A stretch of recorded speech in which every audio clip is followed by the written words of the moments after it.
이 새끼가 끝까지 버티네. 손 좀 봐줘야 정신을 차리려나. 조폭이 직원의 머리채를 잡아채고 손을 번쩍 들어 올렸습니다. 모두가 공포에 질려 눈을 감은 바로 그 순간 차가운 목소리가 그의 팔을 멈춰 세웠습니다. 어이, 거기까지 하지. 뭐야, 이 계집애는? 웬 경비 나부랭이가 겁도 없이 나서 팔짱을 낀 채 가녀린 보안 요원이 열댓 명의 조폭들을 향해 말했습니다. 그 모습이 우스워 조폭 두목은 배를 잡고 웃었습니다. 그리고 다음 순간 그는 자신의 경고를 무시한 대가가 얼마나 끔찍한지 온몸으로 깨닫게 됩니다. 오늘의 사연 시작합니다. 평화롭기 그지없던 오후 2시 은행 안의 고요한 정적을 깨고 유리문이 비명을 지르듯 거칠게 열렸습니다. 모두의 시선이 문 쪽으로 꽂혔습니다. 야, 김영수, 이 새끼 어디 있어? 당장 안 튀어나와. 검은 양복을 입은 사내가 살기등등한 기세로 성큼성큼 들어왔습니다. 사채업자 마동철이었습니다. 그의 뒤를 따라 덩치 큰 부하 대여섯 명이 우르르 몰려들어와 은행 안을 순식간에 공포 분위기로 물들였습니다. 보안요원 이서연이 자리에서 일어나 그들을 응시했습니다. 서연의 얼굴에는 어떤 감정도 떠오르지 않았습니다. 김영수 이 자식, 오늘 끝장을 보자고 했지. 당장 나와. 마동철이 쩌렁쩌렁한 목소리로 은행 한복판을 휘저으며 고래고래 소리를 질렀습니다. 겁에 질린 손님들이 사색이 되어 자리를 피했습니다. 그때 박정민 지점장이 덜덜 떨리는 다리를 겨우 옮기며 마동철에게 다가갔습니다. 저 손님, 무슨 일이신지는 모르겠습니다만 여기서 이러시면. 박정민의 말이 채 끝나기도 전에 마동철이 박정민의 넥타이를 거칠게 움켜쥐고 자신의 얼굴 앞으로 끌어당겼습니다. 손님? 야, 지금 내가 손님으로 보여? 눈 똑바로 뜨고 다시 봐봐. 아, 아닙니다. 그런 뜻이 아니라. 박정민의 얼굴이 백지장처럼 하얗게 질렸습니다. 마동철은 들고 있던 서류 뭉치로 박정민의 뺨을 후려치듯 밀어냈습니다. 박정민은 그대로 바닥에 나뒹굴었습니다. 김영수 그 새끼집 주소 불어. 당장. 마동철의 부하 하나가 창구 남직원의 머리채를 거칠게 잡아챘습니다. 저희는 고객 정보를 알려드릴 수 없는 규정이. 남직원이 울음을 터뜨리며 간신히 대답했습니다. 이게 끝까지 버티네. 손 좀 봐줘야 정신을 차리려나. 부하가 손을 번쩍 들어 올리는 순간이었습니다. 고요하지만 단단한 목소리가 그를 멈춰 세웠습니다. 거기까지 하시죠. 이서연이었습니다. 마동철이 신경질적으로 서연을 위아래로 훑어보았습니다. 뭐야, 이 계집애는? 웬 경비 나부랭이가 겁도 없이 나서? 업무 방해와 폭행 현행범으로 신고하기 전에 당장 나가주시죠. 좋은 말로 할 때. 서연은 팔짱을 낀 채 흔들림 없는 눈으로 마동철을 똑바로 바라봤습니다. 마동철이 기가 차다는 듯 코웃음을 쳤습니다. 야, 말하는 뽐새 좀 봐라. 계집애가 누굴 가르치려 들어. 마동철이 성큼성큼 서연에게 다가가 주먹을 치켜들었습니다. 형님, 참으시죠. 경찰 오면 골치 아파집니다. 부하 중 하나가 다급히 마동철의 팔을 붙잡았습니다. 이거나, 저 건방진년 버르장머리를 단단히 고쳐놔야겠어. 마동철이 부하의 손을 세차게 뿌리치고 서연의 얼굴을 향해 주먹을 휘둘렀습니다. 하지만 서연은 미꾸라지처럼 몸을 비틀어 마동철의 주먹을 가뿐히 피했습니다. 균형을 잃은 마동철의 주먹이 허공을 갈랐습니다. 이런. 분노한 마동철이 다시 주먹을 날렸지만 서연은 그 팔목을 정확히 잡아채 그대로 비틀어 꺾었습니다. 아! 마동철의 입에서 고통스러운 비명이 터져나왔습니다. 형님, 그 모습에 눈이 뒤집힌 부하들이 일제히 서연에게 달려들었습니다. 서연은 마동철을 가볍게 밀쳐내고 달려드는 첫 번째 부하의 다리를 걸어 넘어뜨렸습니다. 뒤이어 덮치려던 두 번째 부하의 코를 박치기로 받아버렸습니다. 으악! 내 코! 둔탁한 소리와 함께 부하의 비명이 터져나왔습니다. 세 번째와 네 번째 부하가 동시에 양쪽에서 덮쳐왔지만 서연은 바닥을 구르며 피한 뒤 한 명의 무릎을 발로 차 주저앉히고 뒷목을 손날로 내리쳤습니다. 다른 하나가 의자를 집어들고 위협했지만 서연은 이미 그의 복부 깊숙이 무릎을 찔러 넣은 후였습니다. 컥! 마지막 남은 부하가 등 뒤에서 서연의 목을 조르려 했지만 서연은 그를 업어치기 하듯 어깨 너머로 던져버렸습니다. 바닥에 떨어진 부하가 신음소리를 내며 쓰러졌습니다. 은행아는 숨소리 하나 들리지 않는 정적에 휩싸였습니다.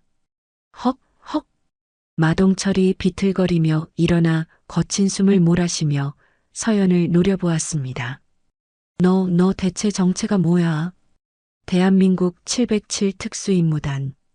더 궁금한 거 있으십니까?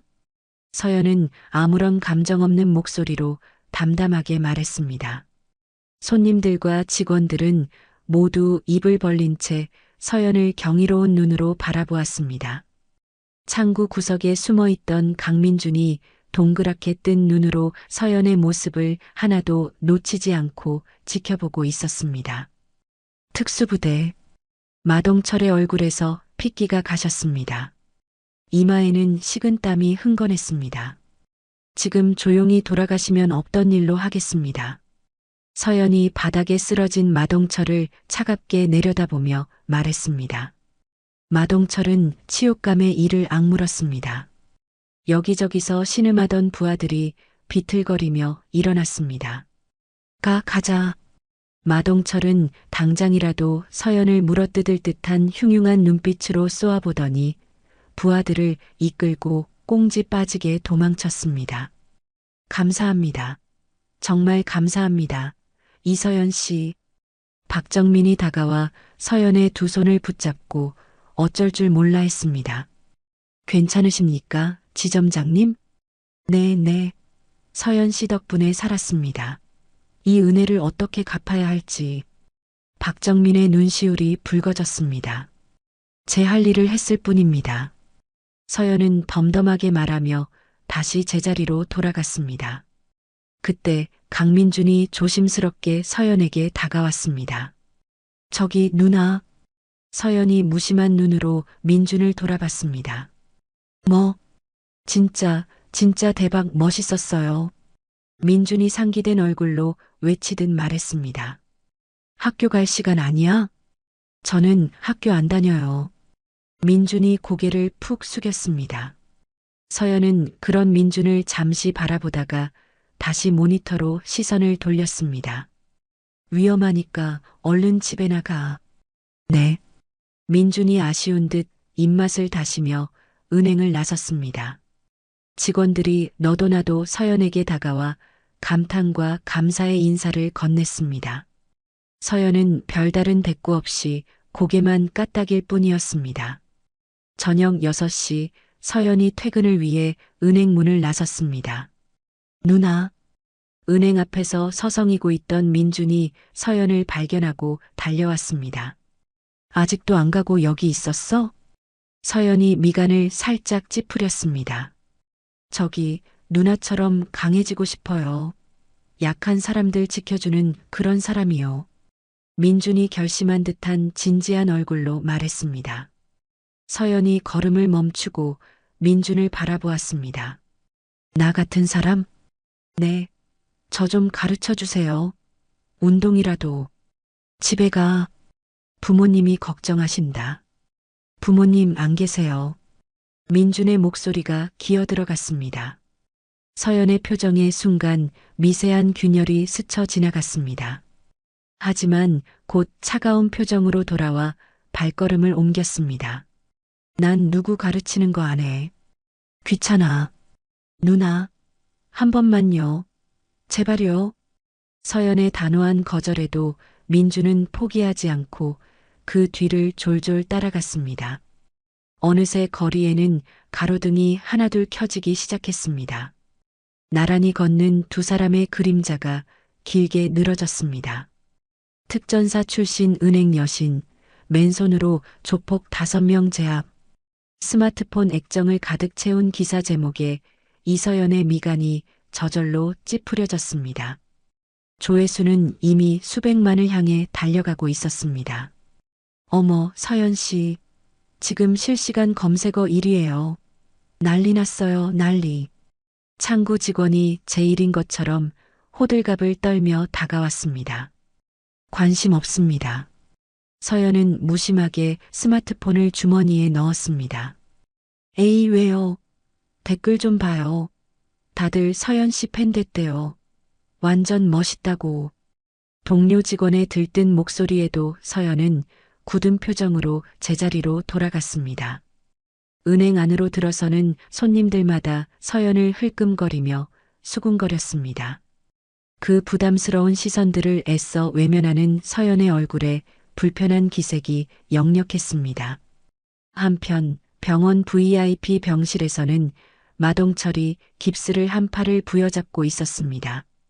그의 눈은 당장이라도 부서져라 스마트폰 화면을 노려보고 있었습니다. 이 계집애가 감히 이 마동철을 물러봐? 마동철이 증오의 차이를 갈았습니다. 그때 병실 문이 열리고 부하가 조심스럽게 들어왔습니다. 형님, 몸은 좀 어떠십니까? 괜찮아 보이냐? 당장 최진혁이 그 자식 불러와. 당장? 마동철이 고함을 지르자 부하가 냅다 뛰쳐나갔습니다. 얼마 후 날카로운 인상의 사내가 능글맞은 미소를 지으며 병실로 들어섰습니다. 정보원 최진혁이었습니다. 몸이 불편하시다는 소식 들었습니다. 형님. 됐고, 그 계집애 이서연이라는 년 뒤를 싹 다 털어와. 마동철이 서연의 사진을 던지듯 내밀었습니다.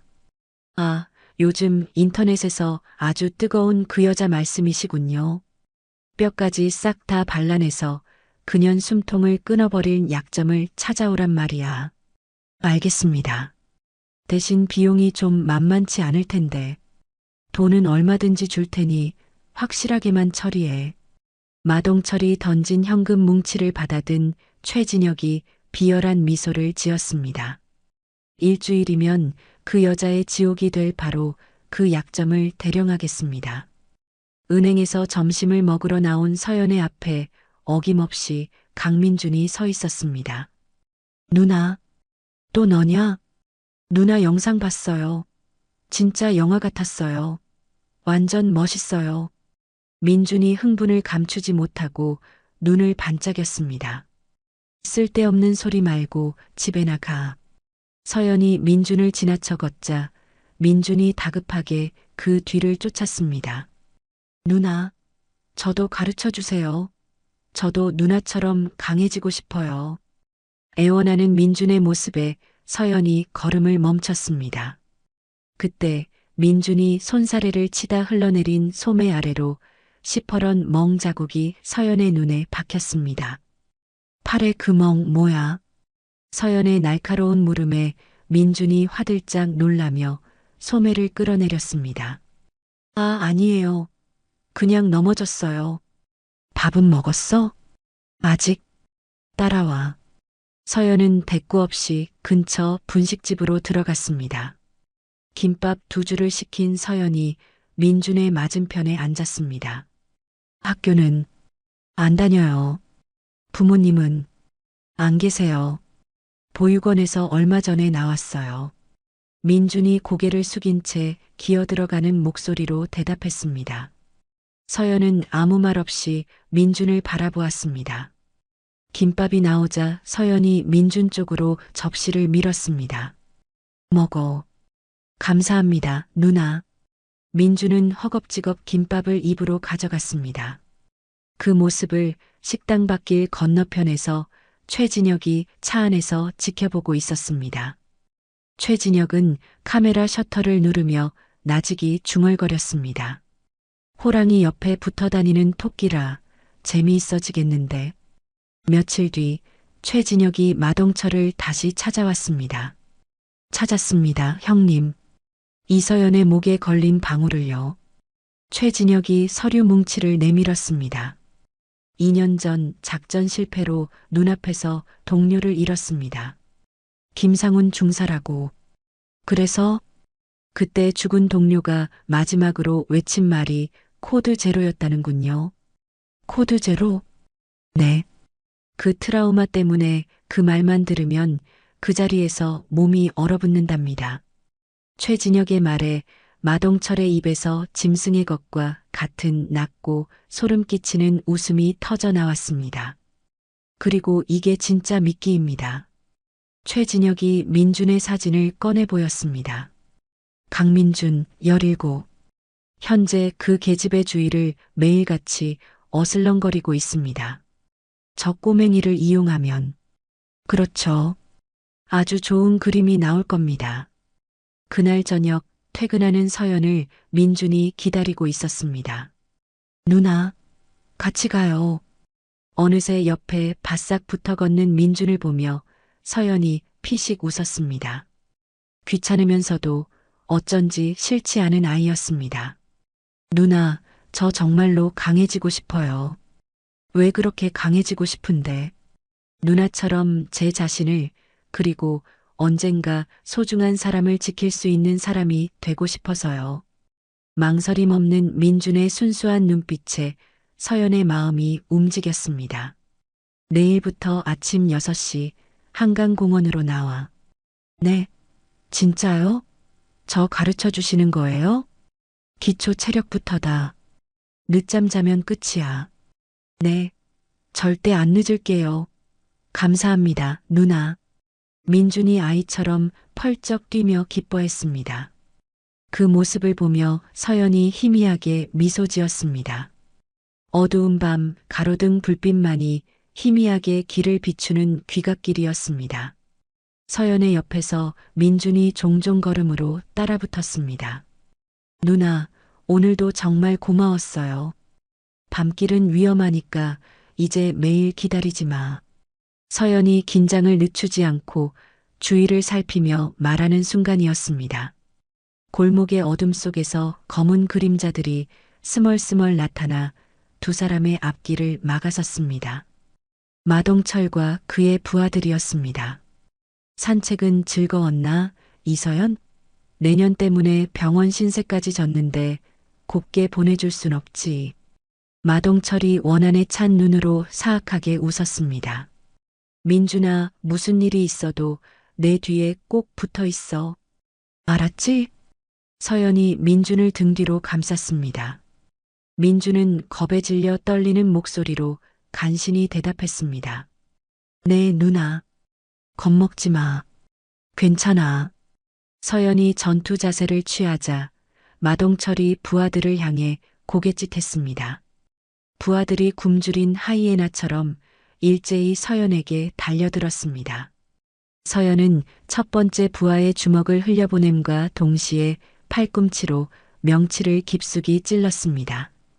양쪽에서 덮쳐오는 두 놈의 다리를 동시에 걸어 넘어뜨리고 등 뒤에서 목을 조르려던 부하를 어깨 너머로 매다 꽂았습니다. 형님, 이 여자 보통이 아닙니다. 숫자로 밀어붙여 계속 덤벼. 마동철의 고함에 남은 부하들이 한꺼번에 달려들었습니다. 그때 최진혁이 어둠 속에서 모습을 드러내며 악을 쓰듯 외쳤습니다. 이서연, 그날을 기억하나? 코드 제로.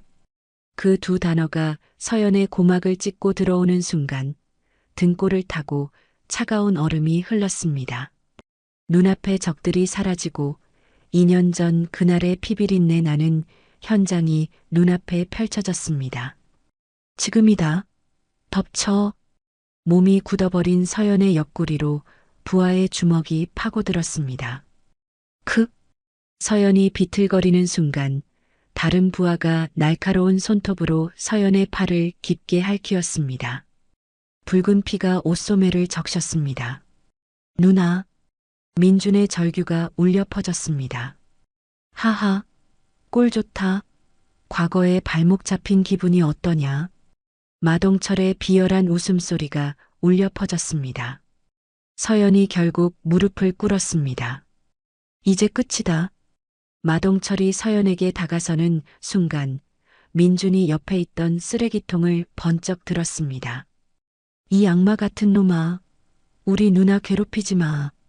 민준이 고함을 지르며 쓰레기통을 마동철에게 힘껏 던졌습니다. 마동철이 얼굴을 맞고 뒤로 나자빠졌습니다. 저 어린 새끼부터 잡아. 부하들이 민준에게 달려드는 그 순간이었습니다. 서연의 눈빛이 바뀌었습니다.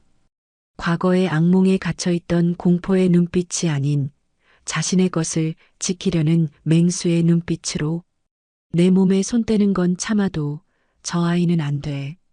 서연이 으르렁거리듯 말하며 벌떡 일어났습니다. 그 아이에게서 당장 손 떼. 분노에 찬 서연의 기세에 부하들이 저도 모르게 뒷걸음질 쳤습니다. 서연은 번개처럼 움직여 남은 부하들을 순식간에 쓰러뜨렸습니다. 그리고는 비틀거리며 일어나는 마동철의 멱살을 잡아챘습니다. 다시는 우리 앞에 나타나지 마. 다음은 없어. 서늘한 서연의 목소리에 마동철이 겁에 질려 고개를 끄덕였습니다. 서연이 마동철을 내팽개치자 마동철은 부하들을 이끌고 꽁무니 빠지게 도망쳤습니다. 누나, 팔에서 피가. 민준이 울먹이며 서연의 팔을 가리켰습니다. 괜찮아. 이 정도는 아무것도 아니야. 제가 약 사올게요. 뛰어가려는 민준을 서연이 붙잡았습니다.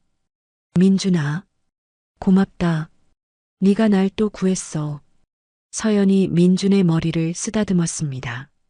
누나가 절 지켜줬잖아요. 저도 누나를 꼭 지키고 싶었어요. 너는 이미 날 지켰어.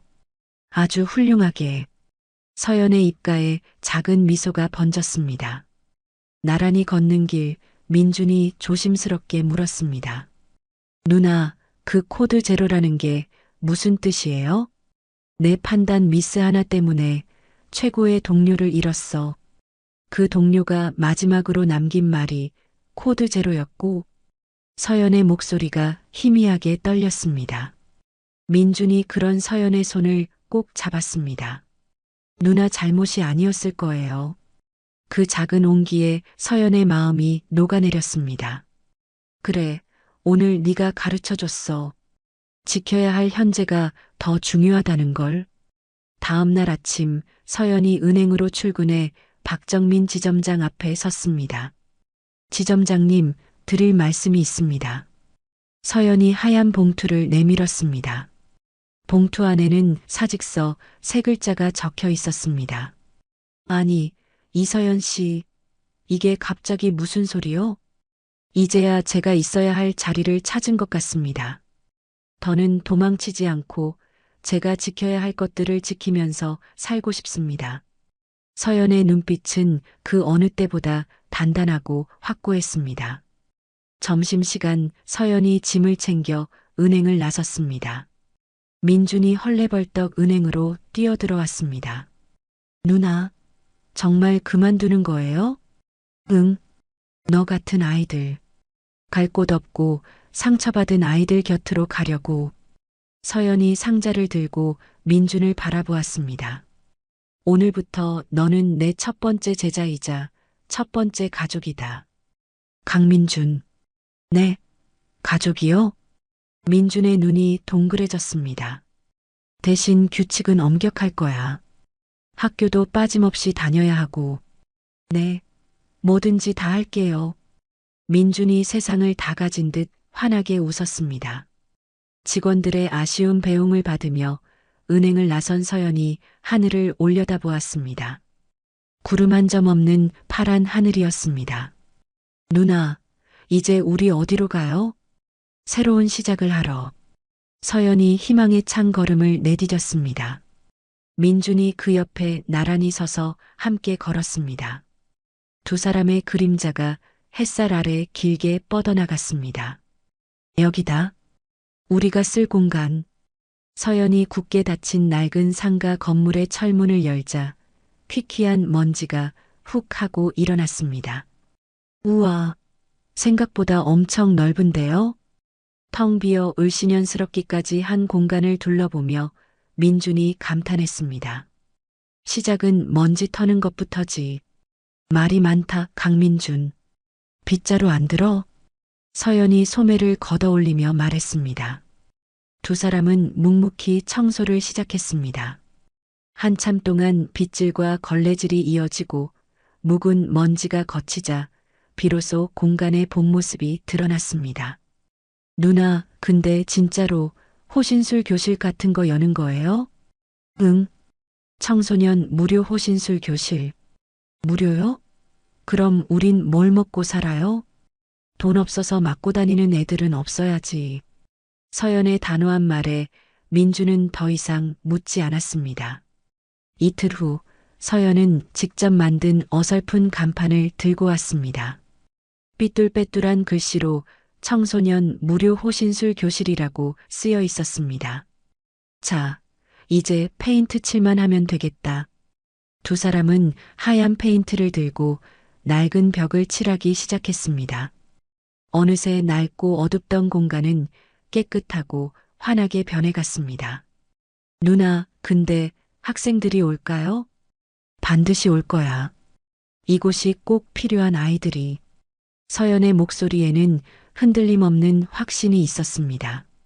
사흘 뒤 민준이 망설이는 얼굴로 3명의 아이들을 데리고 왔습니다. 한 아이는 팔에 험악한 문신을 새겼고 다른 아이의 얼굴에는 흉터가 남아 있었습니다. 마지막 아이는 깡마른 몸에 잔뜩 겁먹은 표정이었습니다. 들어와. 서연의 말에 아이들이 경계심 가득한 눈으로 안으로 들어섰습니다. 아줌마가 우리한테 뭘 가르치는데? 맞고 다니지 말라고? 웃기네. 문신한 아이가 비웃듯 거칠게 물었습니다. 아줌마 아니고 관장님이다. 그리고 여긴 너희 같은 애들 버르장머리 고쳐주는 곳 아니야. 자신을 지킬 의지가 있는 애들만 남아. 서연이 벽에 붙인 규칙표를 가리켰습니다. 시간 엄수, 금연, 폭력 금지. 못 지키면 그냥 나가면 돼. 누구도 붙잡지 않아. 아이들이 서로 눈치를 보더니 깡마른 아이가 모기만 한 목소리로 말했습니다. 한번 해볼게요. 다음 날 새로운 아이 2명이 더해져 5명으로 첫 수업이 시작되었습니다. 먼저 기초 체력 훈련부터 시작한다. 팔굽혀펴기 50개, 윗몸 일으키기 50개, 스쿼트 100개. 장난해요? 그걸 어떻게 다 해요? 아이들이 거세게 불평했지만 서연은 스톱워치를 누를 뿐이었습니다. 아이들이 투덜거리며 바닥에 엎드렸지만 20개를 넘기지 못하고 전부 나가떨어졌습니다. 그때 서연이 아무 말 없이 바닥에 엎드렸습니다. 숨소리 하나 흐트러지지 않은 채 기계처럼 정확한 자세로 50개를 단숨에 해냈습니다. 아이들의 입에서 불평 대신 감탄사가 터져 나왔습니다. 못하는 게 아니야. 안 하는 거지. 서연의 말에 아이들이 이를 악물고 다시 자세를 잡았습니다. 1시간 후 아이들은 땀에 흠뻑 젖어 바닥에 널브러졌습니다. 죽을 것 같아요. 이제 밥 먹으러 가자. 서연은 아이들을 근처 분식집으로 데려갔습니다. 김밥과 라면이 나오자 아이들은 굶주린 짐승처럼 허겁지겁 먹기 시작했습니다.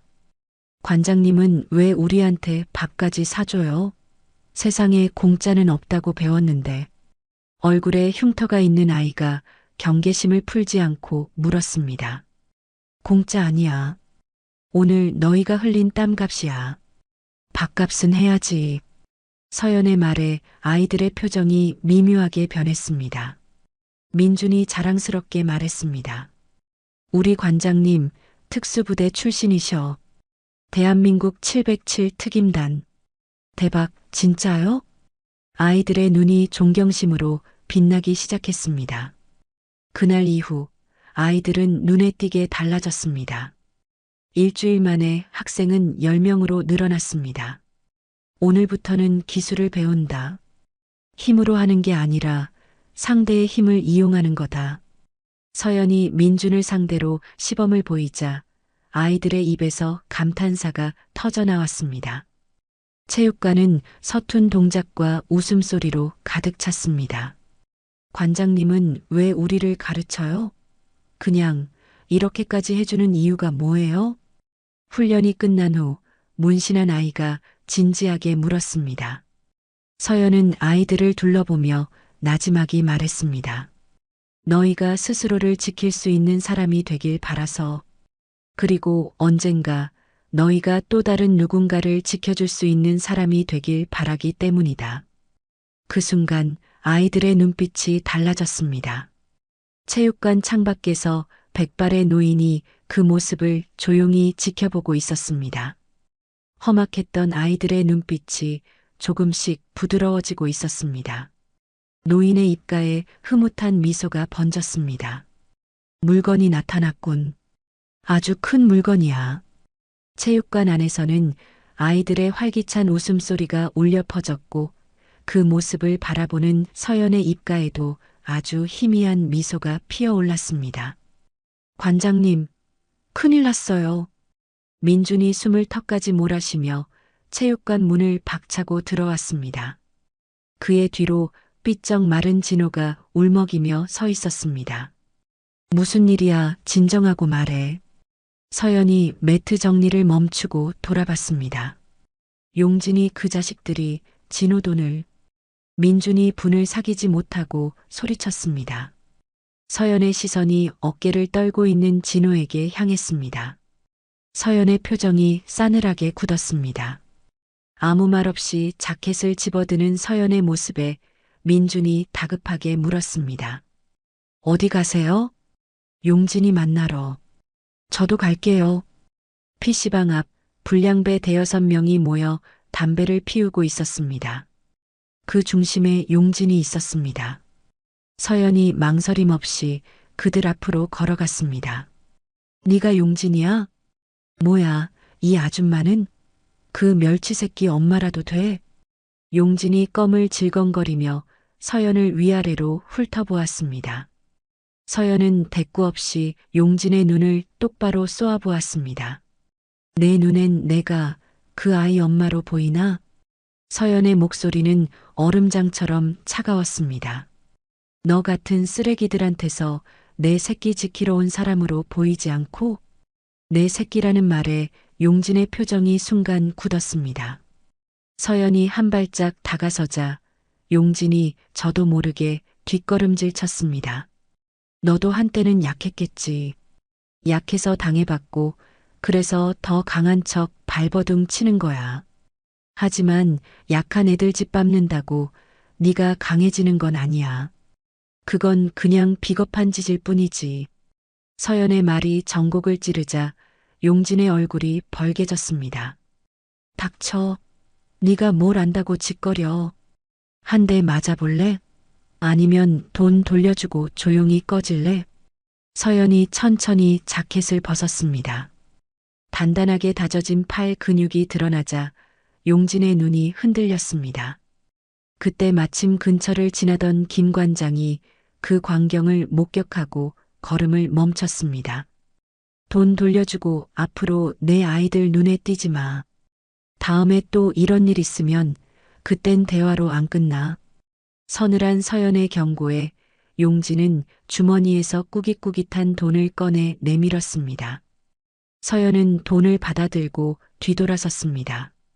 폭력 한 번 쓰지 않고 상황을 제압하는 모습에 김 관장의 입에서 감탄이 흘러나왔습니다. 주먹이 아닌 마음으로 사람을 다스리는군.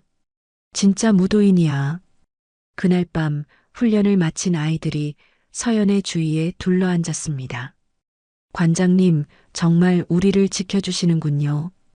문신한 아이의 말에 서연은 아이들을 바라보며 입을 열었습니다. 나도 실패한 적이 있어. 갑작스러운 고백에 아이들이 조용해졌습니다. 2년 전 내 잘못된 판단 때문에 눈앞에서 동료를 잃었어.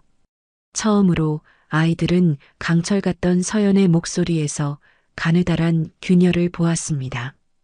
애써 감추려 했지만 뺨을 타고 흐르는 눈물 한 줄기까지 숨기지는 못했습니다. 그 뒤로 트라우마가 생겼어. 코드 제로라는 말만 들으면 온몸이 얼어붙어 버려. 관장님도 아픈 상처가 있으셨구나. 상처 입은 아이가 진심으로 공감하며 말했습니다. 그래, 나도 너희와 같아. 하지만 너희를 만나고 깨달았어. 너희를 가르치고 지켜주면서 나도 치유받고 있다는 걸. 서연의 눈가가 촉촉해졌습니다. 그 순간 민준이 서연의 손을 꼭 잡았습니다. 관장님, 이제 혼자가 아니잖아요. 우리가 있잖아요. 다른 아이들도 하나둘 말없이 손을 포겠습니다. 아이들의 따뜻한 온기가 서연의 마음을 감쌌습니다. 그래, 이제 너희가 내 가족이다. 저희도 관장님이 진짜 가족이에요. 아이들의 외침이 텅 빈 체육관을 따뜻하게 채웠습니다. 다음 날부터 체육관의 풍경이 바뀌었습니다. 자, 다들 줄 서. 관장님 오시기 전에 준비 운동 시작한다. 민준이 소리치자 아이들이 일사불란하게 움직였습니다. 아이들의 눈빛은 더 이상 반항심이 아닌 열정으로 가득 차 있었습니다. 관장님, 우리 체육관 이름 지어요. 이름? 네. 희망의 집 어때요? 좋다. 희망의 집. 아이들이 환호성을 질렀습니다. 저녁 무렵 김 관장이 체육관을 찾아왔습니다. 이 동네에서 유도관을 운영하는 김 관장이라고 합니다. 어제 보니 보통 분이 아니시더군요. 폭력 없이 사람을 제압하는 진정한 무도인이십니다. 이서연 관장님께 한 수 배우고 싶습니다. 김 관장이 정중하게 고개를 숙였습니다. 밤이 깊어지고 아이들이 돌아간 체육관에 홀로 남은 서연이 중얼거렸습니다. 그래, 이제 여기가 우리 집이야. 창밖으로 쏟아지는 별빛 아래 체육관은 더 이상 차가운 공간이 아니었습니다. 상처 입은 영혼들이 서로를 보듬는 따뜻한 보금자리, 희망의 집이 되어 있었습니다. 이게 무슨 말씀이세요? 서연의 손이 가늘게 떨렸습니다. 건물주가 내민 임대차 계약 해지 통보서라는 글자가 눈앞에서 아른거렸습니다. 한 달 안에 체육관을 비워달라고요? 민준이 서연의 옆에서 서류를 들여다보며 경악했습니다. 사장님, 아직 계약 기간이 1년이나 남았습니다. 이건 명백한 불법입니다. 죄송합니다. 이 관장님, 저도 정말 이러고 싶지 않았습니다. 하지만 저도 어쩔 수가 없었어요. 건물주가 다 죽어가는 목소리로 애원하며 시선을 피했습니다. 서연의 눈빛이 서늘하게 빛났습니다. 누가 시켰습니까? 체육관으로 돌아온 서연의 얼굴은 무겁게 가라앉아 있었습니다. 아이들이 서연의 눈치만 살피고 있었습니다. 얘들아, 우리 여기서 더는 운동을 못하게 될 것 같아. 네? 그게 무슨 소리예요, 관장님? 그럼 우리 이제 끝이에요? 갈 데 없잖아요. 아이들의 얼굴에 순식간에 절망이 번졌습니다. 서연이 아이들을 다독이려 입을 여는 순간이었습니다. 체육관 문이 거칠게 열리고 마동철이 부하들을 이끌고 악마처럼 들어섰습니다. 오랜만이네, 이서연. 꼴이 아주 볼만하군. 마동철이 비열한 웃음을 흘렸습니다. 아이들은 겁에 질려 비명을 지르며 서연의 등 뒤로 숨었습니다. 내 짓이구나. 그래, 내 짓이다. 어쩔 건데? 마동철이 의자에 다리를 꼬고 앉아 서연을 올려다보았습니다. 간단해. 지금 당장 내 앞에 무릎 꿇고 싹싹 빌어. 그럼 이 체육관 없던 일로 해줄 테니까. 뭐, 네가 아끼는 이 새끼들 길바닥에 낳는 꼴 보기 싫으면 꿇으라고. 당장 내 앞에서 개처럼 짖어봐. 서연은 아이들을 돌아보았습니다. 아이들은 공포에 질려 떨면서도 간절한 눈으로 서연을 바라보고 있었습니다. 서연은 천천히 무릎을 구부렸습니다. 아이들을 위해서라면 자존심 따위는 버릴 수 있었습니다. 바로 그 순간이었습니다. 안 됩니다. 관장님. 민준이 서연의 앞을 막아서며 소리쳤습니다. 관장님은 잘못한 거 없어요. 우리가 왜 저런 놈한테 무릎을 꿇어야 해요. 그래. 차라리 우릴 밟고 가시죠. 관장님 무릎은 우리가 지킵니다. 문신한 아이와 진호, 다른 아이들까지 모두 일어서서 서연의 앞에 인간 방패처럼 늘어섰습니다. 너희들. 서연의 눈시울이 뜨거워졌습니다. 아주 감동적인 심파극 나셨네. 그래봤자 결과는 똑같아. 마동철이 조롱하며 일어서는 그때 체육관 문이 열리며 백발의 노인이 들어섰습니다. 그의 등장은 소란스럽던 공간의 공기를 단숨에 바꾸어 놓았습니다. 김 관장이었습니다. 누구야, 이 영감은? 이서연 관장님, 드릴 제안이 있어 찾아왔습니다. 김 관장은 마동철을 없는 사람 취급하고 서연에게 다가갔습니다. 동명고등학교 유도부 코치직을 맡아주십시오. 네, 제가 유도를. 무도의 본질은 같습니다. 힘이 아닌 마음으로 아이들을 이끄는 관장님이야말로 진정한 지도자입니다. 김 관장이 정중하게 고개를 숙였습니다.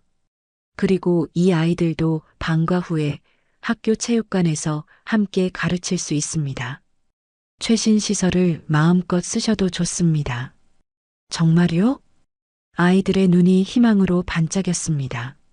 잠깐, 지금 내 얘기하는데 누가 멋대로 끼어들어. 마동철이 소리치자 부하 하나가 김 관장에게 다가갔습니다. 김 관장은 부하의 손목을 가볍게 잡아채 그대로 바닥에 내리꽂았습니다. 으악! 유도 8단 1세. 젊은이, 힘이란 약자를 누르는 데 쓰는 것이 아니라 지키기 위해 쓰는 것이지. 자네는 아직 멀었군. 김 관장의 서리빨 같은 말에 마동철의 얼굴이 흉하게 일그러졌습니다. 관장님, 제안 받아들이겠습니다. 서연의 대답에 아이들이 환호성을 질렀습니다. 두고 보자. 이게 끊일 것 같아. 마동철은 그 말을 남기고 부하들을 이끌고 치욕스럽게 퇴장했습니다. 고맙습니다, 관장님. 덕분에 살았습니다. 내가 더 고맙습니다. 우리 유도부를 살려주셨으니.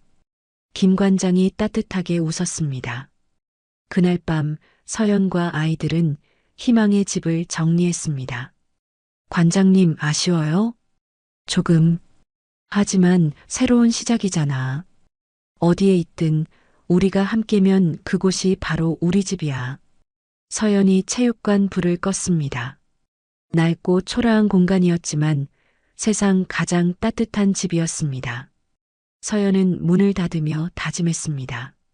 어떤 시련이 와도 이 아이들과 함께라면 반드시 이겨낼 수 있다고. 오늘부터 여기가 우리의 새로운 희망의 집이다. 서연이 동명고등학교 유도장의 문을 열자 아이들의 입에서 탄성이 터져 나왔습니다. 햇살이 쏟아지는 넓고 깨끗한 훈련장이었습니다. 하지만 그 감탄도 잠시 도장 구석에 모여있던 유도부원들이 경계심 가득한 눈빛으로 그들을 쏘아보고 있었습니다. 여긴 신성한 도장입니다. 어디서 굴러먹던 애들까지 끌어들일 장소는 아니란 말입니다. 주장 완장을 찬 최유리가 나서서 차갑게 말했습니다. 그 말에 문신한 아이가 발끈해 앞으로 나섰습니다. 뭐, 굴러먹어? 야, 너 말 다 했냐? 그만. 서연의 나직하지만 단호한 한마디에 소란이 멎었습니다. 서연이 유리를 똑바로 바라보며 입을 열었습니다.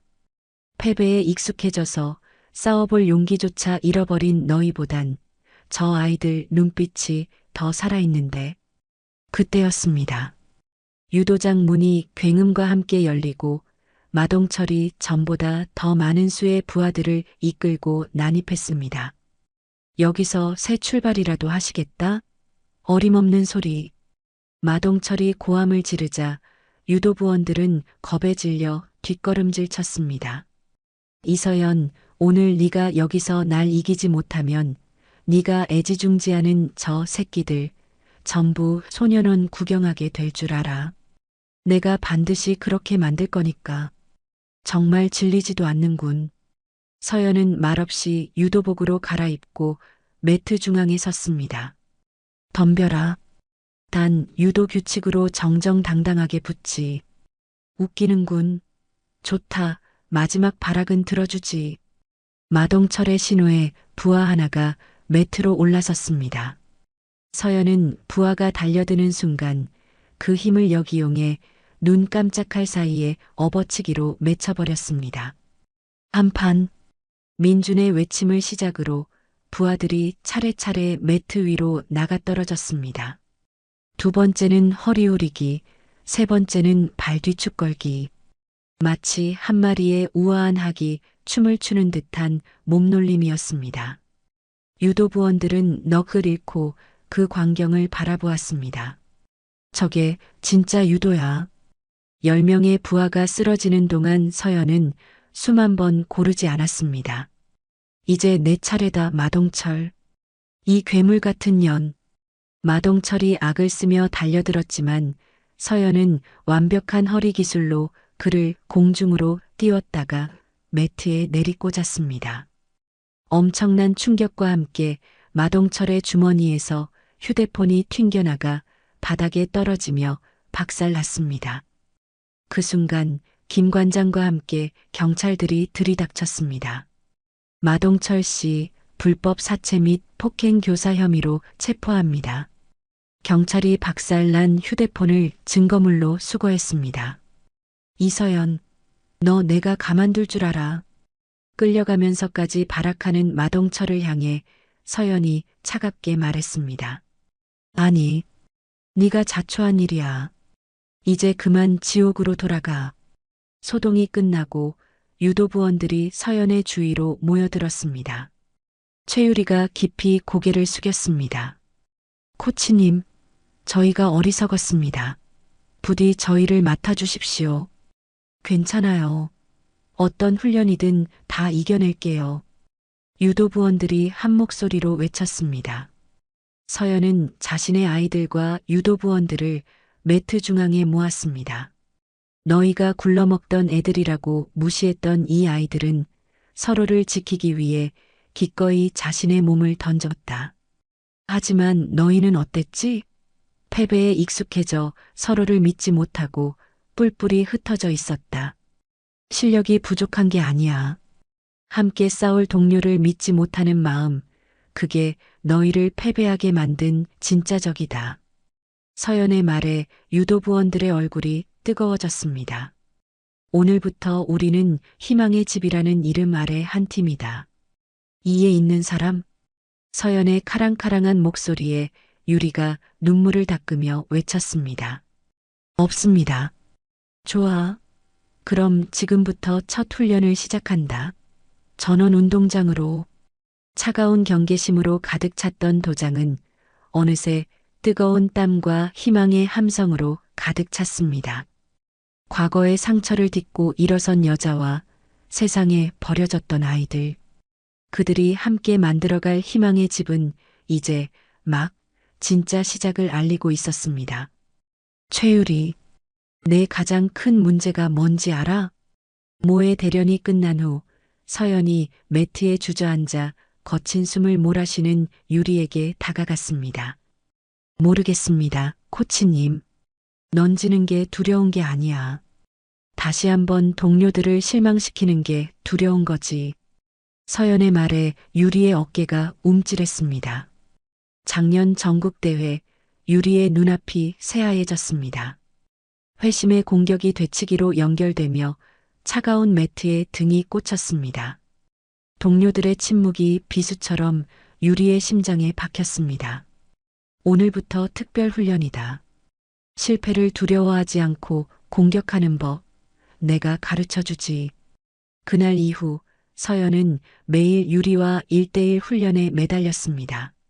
한편 민주는 섞이지 못하고 겉도는 유도부와 호신술반 아이들 사이의 다리가 되어 주었습니다. 야, 우리 한 팀이잖아.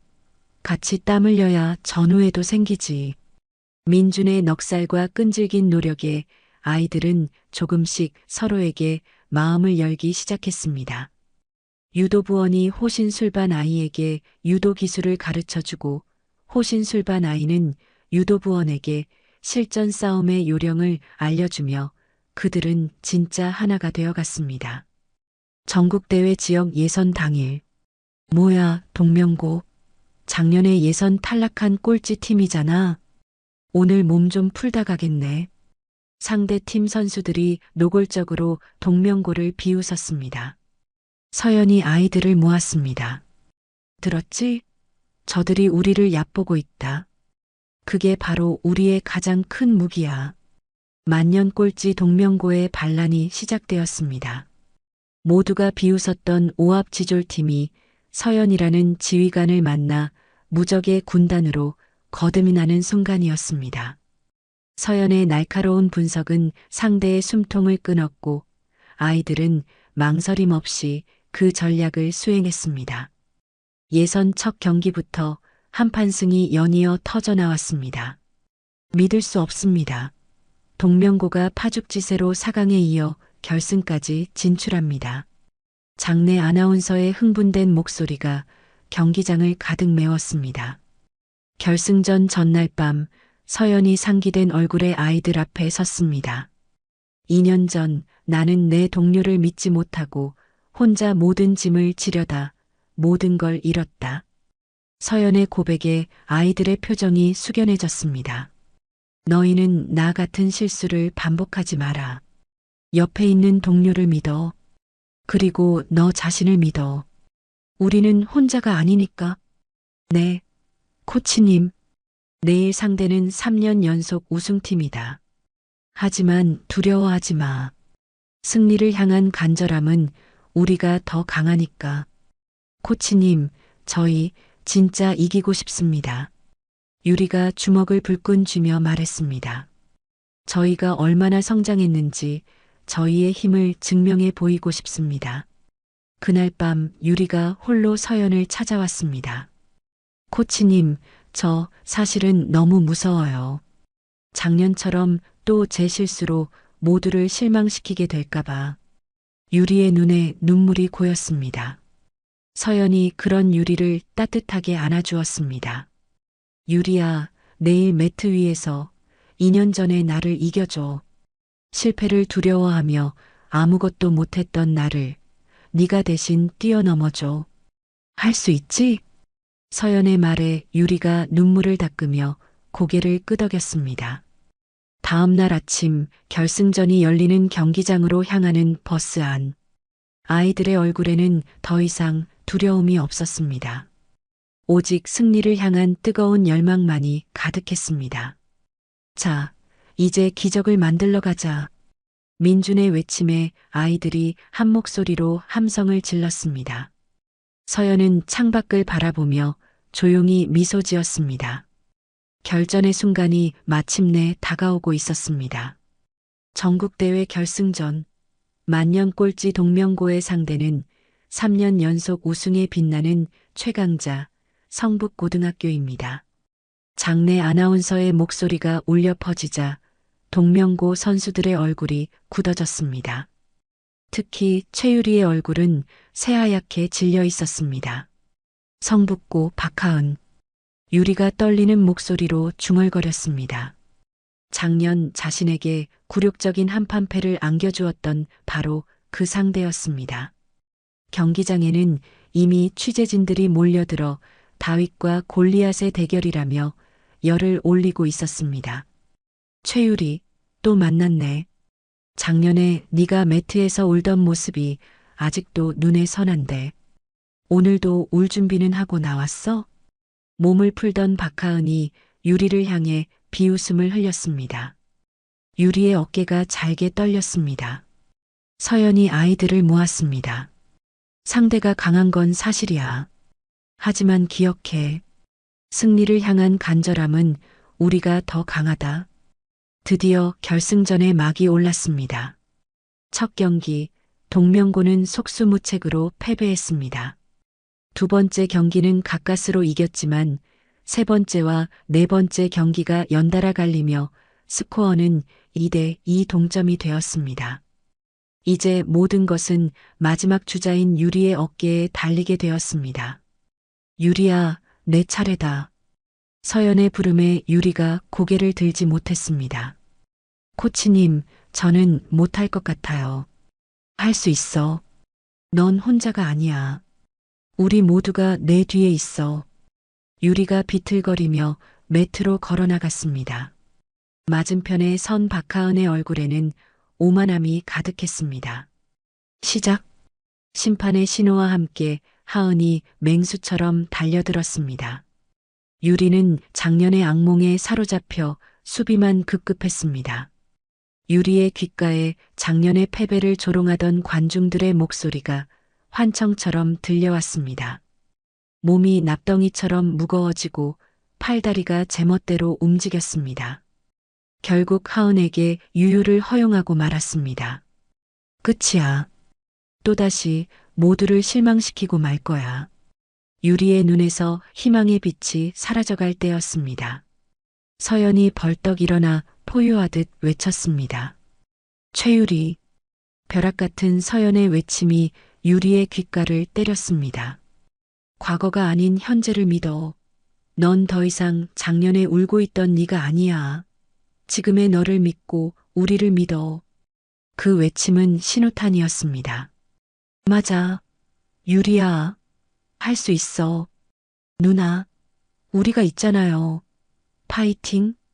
동명고 선수들과 호신술반 아이들이 모두 일어나 목청껏 유리의 이름을 외쳤습니다. 과거의 망령에 사로잡혀 있던 유리의 영혼이 번쩍 깨어나는 순간이었습니다. 유리의 눈빛이 달라졌습니다. 그래, 난 혼자가 아니야. 하은이 승리를 확신하며 다시 공격해 들어왔습니다. 하지만 이번엔 유리가 피하지 않았습니다. 정면으로 맞서 하은의 공격을 받아넘기며 서연이 가르쳐준 대로 허리를 집어넣었습니다. 완벽한 업어치기였습니다. 하은의 몸이 공중으로 떠올랐고 잠시 시간이 멈춘 듯 했습니다. 쿵! 묵직한 소리와 함께 하은이 매트에 등부터 떨어졌습니다. 경기장에 숨막히는 정적이 흘렀습니다. 한판, 심판이 손을 번쩍 들어 올렸습니다. 동명고등학교 최종 우승. 아나운서의 흥분된 외침과 함께 유리가 매트에 주저앉아 아이처럼 울음을 터뜨렸습니다. 이겼다. 우리가 이겼어. 동명고 선수들과 아이들이 모두 매트로 뛰어들어 유리를 얼싸안았습니다. 땀과 눈물, 환희의 함성이 뒤섞여 유도장을 가득 메웠습니다. 서연이 천천히 아이들에게 다가왔습니다. 코치님, 저희가 해냈어요. 유리가 서연의 품에 안겨 엉엉 울었습니다. 그래, 유리야. 너희 모두가 해낸 거야. 정말 자랑스럽다. 서연이 아이들을 한 명 한 명 안아주었습니다. 그녀의 눈가도 뜨겁게 젖어들고 있었습니다. 시상대 가장 높은 곳에 선 아이들이 우승 트로피를 들어 올렸습니다. 취재진의 플래시가 쉴 새 없이 터졌습니다. 기적을 만든 비결이 무엇입니까? 한 기자의 질문에 서연이 마이크를 잡고 아이들을 바라보며 말했습니다. 기적이 아닙니다. 상처 입은 아이들이 서로를 믿고 함께 일어섰을 뿐입니다. 그날 저녁 고깃집에서 열린 축하 파티. 우승 트로피가 테이블 중앙에서 황금빛으로 빛나고 있었습니다. 하지만 그보다 더 빛나는 것은 아이들의 웃음이었습니다. 상처 입은 영혼들이 모여 기적을 만들었습니다. 한때는 세상을 원망하던 아이들의 얼굴에 세상 가장 밝은 웃음꽃이 피어 있었습니다. 관장님, 오늘 신입생 상담만 10건이 넘게 잡혔습니다. 젊은 보조 코치가 땀을 닦으며 사무실로 뛰어들어왔습니다. 서류를 검토하던 서연이 고개를 들고 부드럽게 미소 지었습니다. 2년의 시간이 흘렀습니다. 낡고 초라했던 희망의 집은 이제 후원과 지원이 이어지며 3층 건물을 사용하는 희망 청소년 센터로 다시 태어났습니다. 관장님, 저 왔습니다. 유도장에서 아이들의 환호성이 터져 나왔습니다. 늠름하게 경찰대학 제복을 입은 민준이었습니다. 충성, 후보생 강민준, 휴가 복귀 신고합니다. 민준이 씩씩하게 경례를 붙였습니다. 그새 더 멋있어졌네. 그냥 누나라고 해. 서연이 민준의 어깨를 자랑스럽게 두드렸습니다. 두 사람이 함께 유도장으로 내려가자 후끈한 열기가 그들을 맞았습니다. 벽에는 국가대표 최유리의 사진이 자랑스럽게 걸려 있었습니다. 유리 누나는 정말 우리들의 영웅이에요. 곧 국제대회 금메달도 따겠죠? 그럼, 당연하지. 서연이 흐뭇한 눈으로 사진을 바라보았습니다. 그때 직원이 서연에게 편지 한 통을 건넸습니다. 발신인은 대전교도소 마동철이었습니다.